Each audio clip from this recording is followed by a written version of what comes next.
அனைவருக்கும் வணக்கம். இந்த வீடியோ தொகுப்புல நம்ம என்ன பார்க்க போறோம்னா, எதிரிகளை அழிக்கும் மயான ருத்ரி தேவியோடைய மந்திரம் எந்திரத்த தான் பார்க்க போறோம். நம்ம இந்த மந்திரத்தையும், எந்திரத்தையும் நம்ம பார்க்கறதுக்கு முன்னாடி நம்ம சேனல சப்ஸ்கிரைப் பண்ணாதவங்க சப்ஸ்கிரைப் பண்ணுங்க. ஆல் என்ற பெல் ஐக்க கிளிக் பண்ணுங்க. லைக் பண்ணுங்க. ஃப்ரெண்ட்ஸுக்கு ஷேர் பண்ணுங்க. தொடர்ந்து நம்ம சேனலுக்கு ஆதரவு கொடுங்க. அப்பதான் நம்ம இன்னும் அடுத்தடுத்த வீடியோ நல்லதா பதிவிட முடியும். வீடியோவ முழுசா பாருங்க. ஸ்கிப் பண்ணாத பாருங்க. அப்பதான் நம்ம என்ன சொன்னாலும் அது உங்களுக்கு தெளிவா புரியும். அரைகுறையா பார்த்துட்டு தேவையில்லாம பிரச்சனைய வளர்த்துக்காதீங்க. ஏன்னா, முழுசா பார்த்தா தான் நான் சொல்ல வர்ற விஷயங்கள் உங்களுக்கு கிளியரா தெரியும். இப்ப வாங்க வீடியோக்குள்ள போலாம். இப்ப பார்த்தீங்கன்னா, எதிரிகளை அழிக்கிறதுக்குன்னே இந்த அம்மா ரொம்ப ஸ்பெஷல். எப்படின்னா, இவங்க பார்த்தீங்கன்னா, மயானத்துல காளி தேவி அம்மா இருப்பாங்க, சுடுகாட்டுல. அந்த காளி தேவி அம்மா கிட்ட வேலை செய்ற ஆள். இவங்களுக்கு அவங்க பேர் மயான ருத்ரின்னு பேரு. அவங்களுக்கு பார்த்தீங்கன்னா, நல்லது, கெட்டது எதுவுமே தெரியாது. நீங்க அந்த அம்மாகிட்ட படைகள் வச்சு எனக்கு இத செஞ்சு குடு அப்படின்னு சொல்லிட்டு உரிமையா கேட்டீங்கன்னா, கண்டிப்பா அத்தனையும் செஞ்சு குடுப்போம். மாற்று கருத்தே கிடையாது. அதனால தான் இவங்கலாம் ரொம்ப டேஞ்சர். நீங்க என்ன கேட்டாலும் நடக்கும். உங்களுடைய எதிரி என்ன ஆகணும்னு சொல்லிட்டு, என்ன எண்ணத்துல கேட்கறீங்களோ, அது அத்தனையும் செஞ்சு குடுப்பாங்க. ஆனால், நல்லாகுற குடும்பத்த போய் நீங்க கெடுக்கணும் அப்படின்ற எண்ணத்துல போய் நீங்க செஞ்சீங்கன்னா, அந்த அம்மா கண்டிப்பா உங்களுக்கு தண்டனை குடுத்துருவாங்க. உங்களுக்கு தொல்லை குடுக்குறானா, உங்க உயிருக்கு ஆபத்த விளைவிக்கிறானா, உங்களுக்கு பிரச்சனை குடுக்குறானா அப்டின்னா, அவங்க கிட்ட போய் முறையிட்டு எனக்கு இத செஞ்சு குடும்மான்னு இந்த பூஜை முறையில நம்ம கேட்டோம்னா, 100% அவங்க செஞ்சு குடுப்பாங்க. அதுல மாற்று கருத்தே கிடையாது. எதுவுமே செய்யாம, நல்லாகுற குடும்பத்த போய் நான் கெடுக்கணும்னு சொல்லிட்டு முடிவு பண்ணி, உச்சிருக்கு போறாமைல கண்டிப்பா செஞ்சீங்கன்னா, கண்டிப்பா அடிபட்டு தான் போவீங்க. அழிவு உங்களுக்கு தான். சரிங்களா?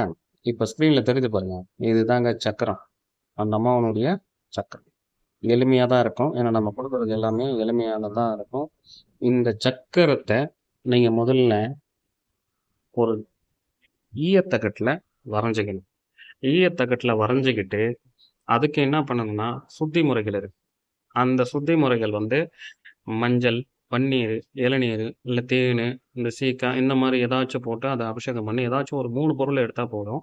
அந்த 3த்தையும் போட்டு அத நல்லா சுத்தமா கழுவி எடுத்துட்டு, ரெடி பண்ணி வச்சுருங்க. அதுக்கப்புறமா அத ஒரு பஞ்சு துணி எடுத்து ஃபுல்லா தொடச்சிட்டு, ஒரு எலுமிச்சம்பழம் பலி கொடுத்து 2 பக்கமும் ஃபுல்லா கிளீனா 4 பக்கமும் தேய்ச்சு எடுத்துருங்க. எலுமிச்சம்பழத்தால. அதுக்கப்புறமா அத ஃபுல்லா பஞ்சு வச்சு ஃபுல்லா தொடச்சு எடுத்துட்டு, அதுக்கு அஷ்டகர்ம மை செய்யணும். அல்லது ஏறெழுஞ்சல் மை வைக்கணும். இந்த 2த்துல ஏதாவது ஒண்ணு செய்யணும். அப்பதான் அந்த எந்திரத்துக்கு உயிர் வரும். இந்த மாரி நீங்க செஞ்சு முடிச்சு தயாரா வச்சுக்கிட்டது உடனே, நீங்க என்ன பண்ணணும்னா இத எடுத்துக்கிட்டு போயிட்டு, சுடுகாட்ல அடுத்தது நீங்க வேல பார்க்கணும். எப்படி செய்யணும் அப்படின்னு பார்த்தீங்கன்னா, கவனமா கேளுங்க. இப்ப இதுக்கு இதுக்கு சாப நிவர்த்தி பண்ணணும். புரியுதுங்களா? எந்திரத்துக்கு சாப நிவர்த்தி ஒரு முறைகள் இருக்குது. அத சாப நிவர்த்தி பண்ணிட்டு, இப்ப இது எல்லாமே தயார் பண்ணி வச்சுட்டு, அங்க மயானத்துல போய் தான் உட்கார்ந்து செய்யணும். அந்த மயானத்துக்கு போகும்போது, வெத்தல பாக்கு, பூ பூ பார்த்தீங்கன்னா, கனகாமரம், இல்ல ரோஸு இந்த மாரி ரெட் கலர் சம்மந்தப்பட்ட பூக்களா இருக்கணும். மல்லி எல்லாம் இருக்கக்கூடாது. கனகாமரம் இந்த மாரி ரெட் கலர் சம்மந்தப்பட்ட பூக்களா இருக்கணும். அதுக்கப்புறமா பொரிக்கடலை அவலு, எள்ளு உருண்டை, கடல உருண்டை, முந்திரி, பழ வகைகள், இனிப்பு வகை, ஸ்வீட்டு, அப்புறம் பார்த்தீங்கன்னா, சாராயம், சுருட்டு, கறி, பச்சை கறியா இருந்தாலும் சரி, இல்ல அ கோழியோட ரத்தம், இல்லன்னா காடை, இந்த மாரி எடுத்துட்டு போணும். இல்ல நம்ம அந்த சிக்கன் சில்லி இந்த மாரிலாம் சொல்றாங்கல்ல, அந்த மாரி கூட சமைச்சு வச்சாலும் ஒண்ணும் பிரச்சனை இல்ல. ஆனா வீட்ல இருந்து சமைச்சு எடுத்துட்டு போகக்கூடாது. அத பார்த்துக்கங்க. அதுக்கப்புறம் பார்த்தீங்கன்னா, கருவோடு, முட்டை, மீனு, அ அதுக்கப்புறம் நெறைய இந்த மாரி நான்வெஜ் ஐட்டங்கள்லாம் அங்க வைக்கணும். வச்சுட்டு அந்த இலையில மேல ம முதல்ல ஒரு விளக்கு, நெய் விளக்கு போட்டு வைக்கணும். சுத்தமான நெய்யில போடணும். நெய் விளக்கு போட்டு வச்சுட்டு, தெற்கு முகமா உட்கார்ந்து தான் செய்யணும். நம்ப தெற்கு முகமா உட்கார்ந்திருக்கணும். நம்மள நோக்கி அந்த விளக்கு எரியணும். அப்புறம் ஊதுவத்தி, கற்பூரம் இது எல்லாமே இருக்கணும். ஒரே ஒரு பொருள் கூட மிஸ் ஆகக்கூடாது. கடைசியா ஒரு கோழி பலி கொடுக்க உயிர் உள்ள கோழி நம்ம பக்கத்துல இருக்கணும். சாராயம் இருக்கணும். இது எல்லாமே இருந்த பிறகு தான் எல்லாமே சரியா அப்படின்னு பார்த்துட்ட பிறகு தான் நீங்க அந்த சுடுகாட்டுக்கு கிளம்பணும். அதே மாரி எல்லாமே எடுத்துக்கங்க. அதுக்கப்புறம் இன்னொரு விஷயம் என்னன்னா, பதுமை அதாவது பொம்மை செய்யறதுக்கு நீங்க என்ன பண்ணணும்னா, மைதா மாவு. மைதா மாவுன்றது அவ்வளோ சீக்கிரம் உடையாது. விரிசல் விடாது. அப்போ மைதா மாவு யூஸ் பண்ணுறது நல்லது. மைதா மாவை எப்படி யூஸ் பண்ணணும்?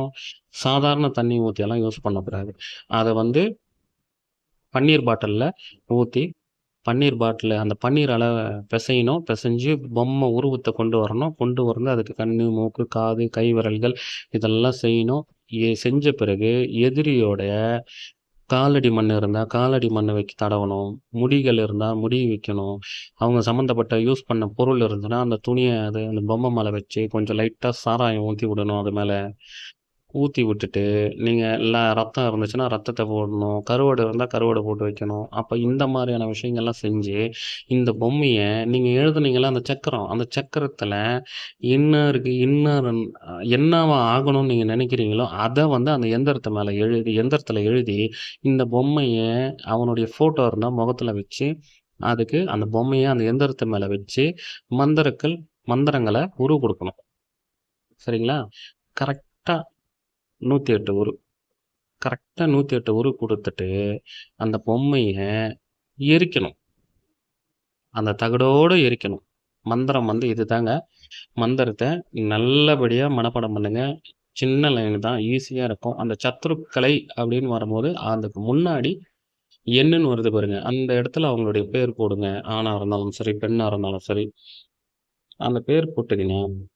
இது மட்டும் க்ளீனாக செஞ்சுட்டு உருவேற்றிட்டு அதுக்கப்புறமா அந்த கோழி அறுத்து அந்த பிளட்டை வந்து அந்த பொம்மை மேலே விட்டு அந்த தலையை அது மேலே வச்சுட்டு கோழி தூக்கி தூரம் போட்டுருங்க. அதை செஞ்சு சமைச்சு சாப்பிட்றதோ எதுவுமே இருக்கக்கூடாது. அதே மாதிரி அங்கே இருக்க சுருட்டுங்களோ சாராயத்தையும் எதுவுமே பண்ணக்கூடாது. எல்லாத்தையும் தூக்கி தூரம் போட்டுட்டு அங்கேயே போட்டு வந்துடணும். எதையுமே வீட்டுக்கு எடுத்துகிட்டு வரக்கூடாது. சரிங்களா? இது எல்லாத்தையும் வச்சு ஒரு விறகோ இல்லைன்னா எரமட்டை சாணங்கிறதுல அதை வச்சு ஒரு அடி ஹைட்டில் அதை வச்சு நீங்கள் எரிக்கணும். இது தாங்க சிம்பிளான முறை. இதை எரிக்கணும். இதை எரிச்சிட்டிங்கன்னா இது எதிரிகள் வந்து இந்த தகடு எந்த அளவுக்கு ஹீட்டில் அதாவது நெருப்பில் எரிக்கணும்னு தான் போட்டுக்குது. இந்த மந்திரம் வந்து பார்த்தீங்கன்னா 1920 அந்த டைமில் வந்த முறைகள் இது. சரிங்களா? அப்போது அவ்வளோ பவர்ஃபுல். ஏன்னா ஓல்ட் இஸ் கோல்டுன்ற மாதிரி பழைய விஷயங்களுக்கு அவ்வளோ மதிப்பு இருக்குது. அப்போது அந்த விஷயத்த பண்ணி கொளுத்திடும் போது அப்போ எல்லாமே எரியும். கூட அவங்க பொம்மையும் சேர்த்து எரியும் என்னும்போது எதிரிகளுக்கு வந்து நிறைய பாதிப்புகள் வரும். நிறைய விஷயங்கள் பாதிப்பு வரும். அப்போ அந்த மாதிரியான விஷயங்கள் பாதிப்பு வரும். உடல்நிலை போகும். வயிற்றுல உடம்பு சரியில்லாத போகிறது. கீழே வந்து அடிபட்டு ரத்தம் வர்றது. அப்போ இந்த மாதிரியான சிக்கல்கள் வரும்போது நம்ம பக்கமே திரும்பி படுக்க மாட்டாங்க. ஓடி போயிடுவாங்க. ஊரை விட்டு ஓடிடுவாங்க. இதெல்லாம் வந்து அவ்வளோ பொக்கிஷம். நம்மளை தன்னை பாதுகாத்துக்கிறதுக்கு. அப்போது நான் என்ன சொல்ல வரேன்னா, நல்லது நடக்கும். நம்மளுக்கு எதிரிகளால் தொல்லை இருக்குது. அவங்க நம்மளுக்கு தொல்லை கொடுக்குறாங்கன்ற ஒரு விஷயத்துக்காக இதை செஞ்சீங்கன்னா தப்பில்லை. அதே வந்து ஒருத்தன் வந்து தேவையில்லாமல் நல்லா இருக்கிறான்னு போறாமையில் போய் நீங்கள் செஞ்சீங்கன்னா கண்டிப்பாக நீங்கள் தான் அழிஞ்சிருவீங்க. யார் செய்வாங்களோ அங்கேயே அழிஞ்சிருவாங்க. தவறான விஷயத்துக்காக இதில் பயன்படுத்தாதீங்க.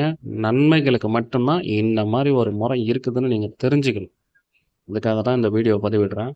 அதனால் தவறான விஷயங்களுக்கு எதுக்குமே போகாதீங்க. மாந்திரிகம் என்பது மக்கள் நலனுக்காக மட்டும்தான் சித்தர்கள் கொடுத்த ஒரு பொக்கிஷம். இதை தவறாக யாரும் பயன்படுத்தாதீங்க. திரும்ப திரும்ப நான் சொல்கிறது எல்லா வீடியோவில் சொல்கிறதும் அதுதான். இது வந்து ஒரு தற்காப்பு தான். நம்மக்கிட்ட வந்து எதிரிகள் யாரும் பிரச்சனை பண்ணக்கூடாதுன்றது நம்மளை காத்துக்கிறதுக்காக தான், தற்காப்புக்காக தான் இது ஒரு விஷயம். இதையே வந்து வேலையாக வச்சுக்கிட்டு எதிரி ஒரு குடும்பத்தை அழிக்கணும் அப்படின்னு ஒரு கெட்ட எண்ணங்களோட செயல்பட்டு போனீங்கன்னா கண்டிப்பாக நீங்கள் தான் அழிஞ்சு போயிடுவீங்க. அவங்க அழியுது அந்த குடும்பத்துக்கு ஒன்றும் ஆகாது. கெட்ட எண்ணங்களோட எவன் ஒருத்தன் ஒரு செயலை செய்கிறானோ கண்டிப்பாக அவன் அழிஞ்சிடுவான்.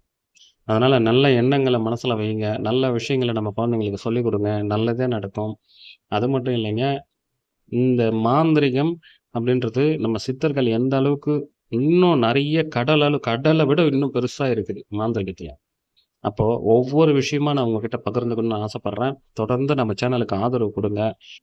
நல்ல விஷயங்கள தெரிஞ்சுக்கங்க. நல்ல நல்ல விஷயங்கள கத்துக்கிட்டு வாழ்க்கையில நீங்க முன்னேறணும். நீங்க சந்தோஷமா இருக்கணும். எல்லாருமே எல்லா வளங்களும் பெற்று சந்தோஷமா வாழணுன்றது தான் என்னுடைய ஆசை.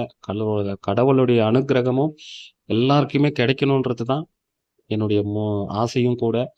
அதனால தொடர்ந்து நம்மளுக்கு சப்போர்ட் பண்ணுங்க. உங்களுக்கு இன்னும் நெறைய நெறைய விஷயங்கள தாந்திரிக முறை இருக்குது. நெறைய விஷயங்கள் இருக்குது. எப்படி நம்ம வந்து ஒரு பிரச்சனைய ஃபேஸ் பண்றதுக்கு என்னென்ன தெய்வ துணை வேணும், தெய்வத்தினுடைய அருள் கிடைக்கிறதுக்கு நம்ம என்னென்ன பண்ணணும், பணம் சேர்றதுக்கு என்னென்ன வழிகள் செய்யணும் அப்படின்னு நெறைய நெறைய விஷயங்கள் உங்ககிட்ட பகிர்ந்துக்கிறேன்.